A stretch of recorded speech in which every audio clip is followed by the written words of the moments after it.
Have you ever been in front of a group of people trying to get them to do an activity or an exercise and you feel like it's just not landing or people just aren't getting it and everyone's sort of like lost? Well, that can happen.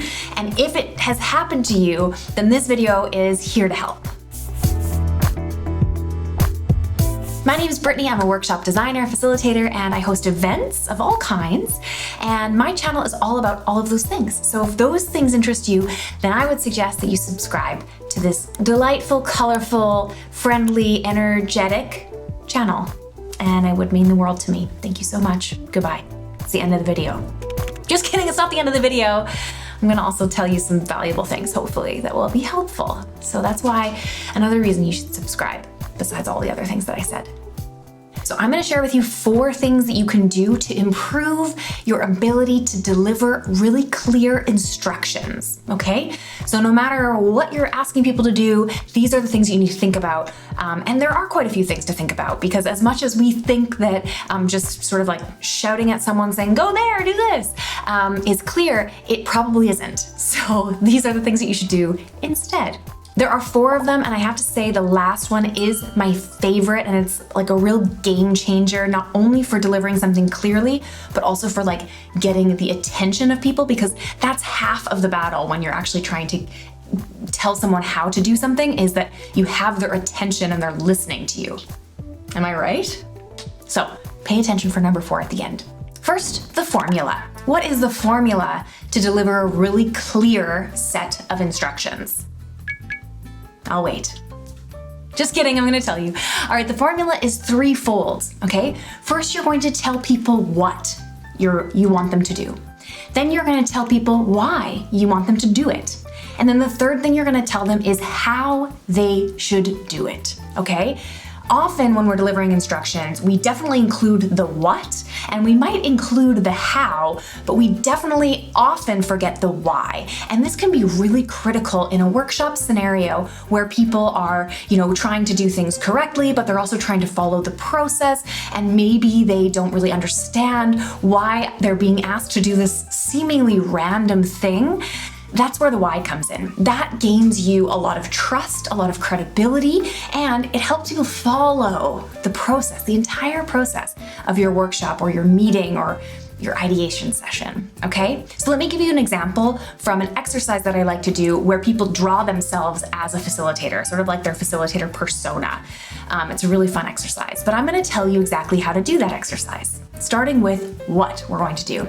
So next up, we're going to visualize our facilitator personas. Clear, it's exactly what we're going to do. It's kind of an overview, right? Then we shift to why. Why we're doing this is I want you to remember all of the unique things that you bring to the table as a facilitator.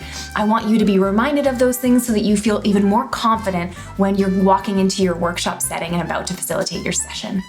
Okay, that's the why. So now people are like, cool, okay. And then the how. So we're gonna use Mural because that's the digital tool that we're on right now. And I'm gonna get you to use all of these tools in the left-hand side of your screen. You're gonna draw, you're gonna use the draw tool, you're gonna use these images over here, you can use those icons here, right? You're gonna show them exactly how they're going to do this correctly, okay? The how is critical to show them at the end that's fresh in their brains. If you tell them the why after the how, which can happen sometimes, you might just lose them or they might have forgotten exactly how to do it. So you'll have to repeat yourself. So that again, the formula is the what, the why, and the how. But that's not all. Let's go to the next tip. So the next thing that you are going to want to keep in mind when you're delivering clear instructions is that you need to say important things 3 times.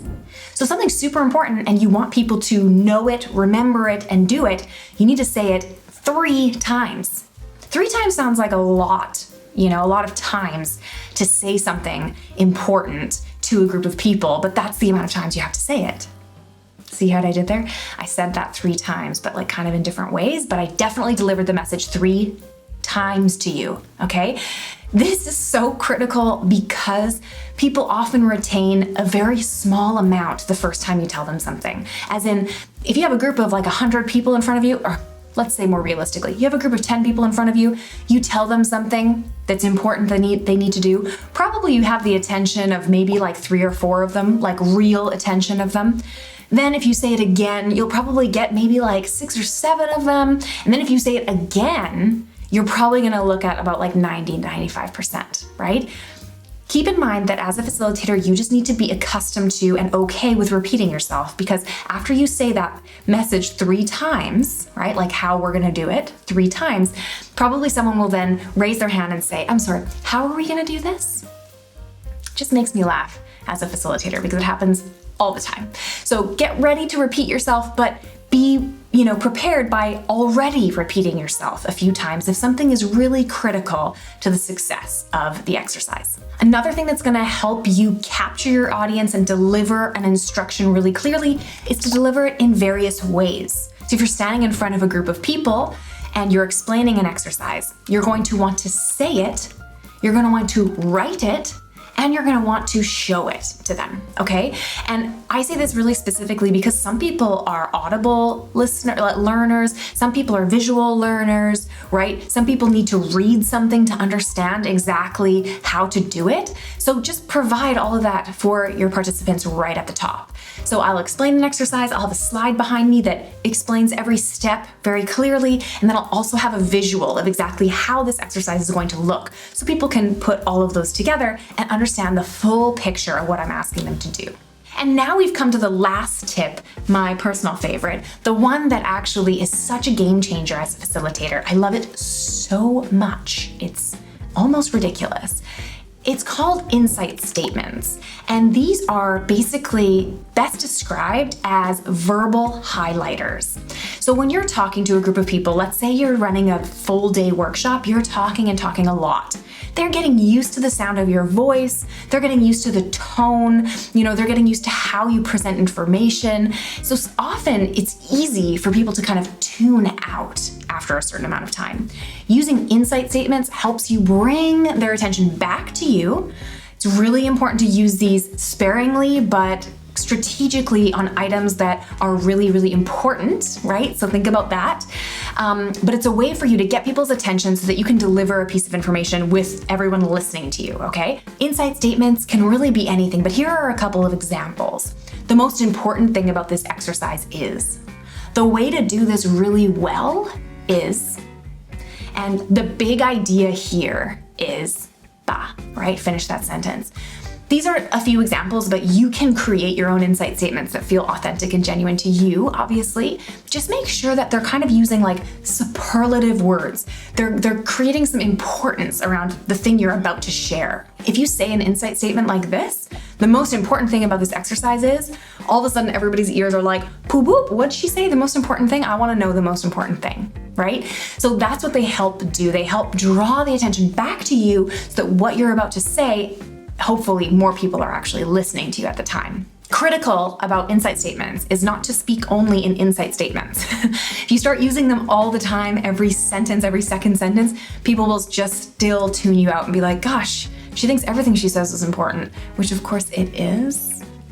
But realistically, we can't have everyone's attention 100% of the time, right? So keep that in mind as well.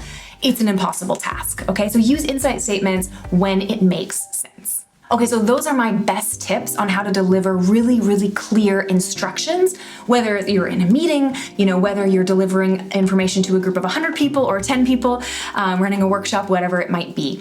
Thinking about those best practices is gonna help you guide your team, guide your group really seamlessly, and it creates a much nicer scenario for everybody in the room. So I hope that you found that helpful. If there's anything else where you're like, oh, I found this super helpful when I'm giving instructions, I wanna hear it. Let me know in the comments, or if you have any other questions about facilitating workshops, or, I don't know, just anything really. Let me know in the comments. I would be so happy to hear from you. With that, I'll say have a wonderful day. I hope that it's sunny. It's sunny where I am right now, which is lovely. Hope it's sunny where you are. If it's not, then go get yourself a treat, because you deserve it, okay? You heard it from me. I said it. All right, you can get out of here. Get out of here. Just leave the video. Okay. You goon.